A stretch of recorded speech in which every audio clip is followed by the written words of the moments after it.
Let's explore data modeling in MongoDB, specifically focusing on one-to-one relationships.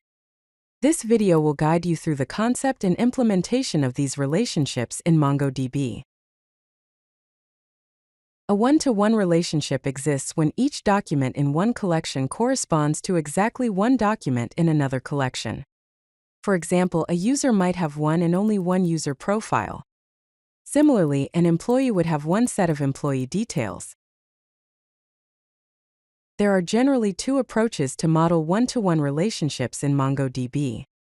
The first is using embedded documents, where related data is stored as nested objects within the same document. The second approach uses document references, where you store references using the object ID to link separate collections.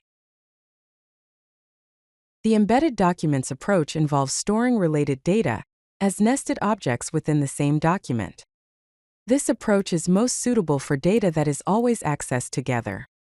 Here's an example of how it looks in code. The document has an ID, an email field, and a profile field. The profile field is a nested document itself, containing the first name, last name, and age. The document references approach involves storing references using the object ID to link separate collections.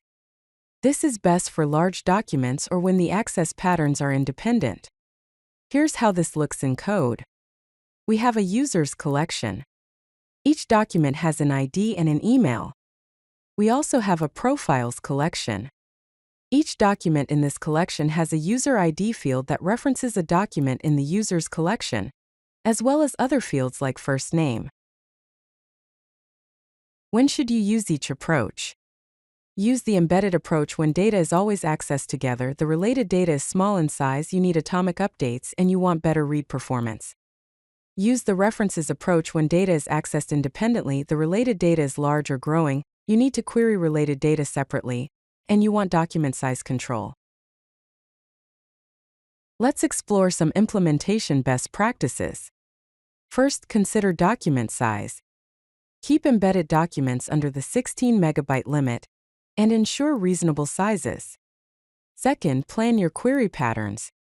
Design your data model based on how the data will be accessed and queried. Third, use proper indexing. Create indexes on reference fields for better performance. In summary, MongoDB offers two main approaches for modeling one-to-one relationships.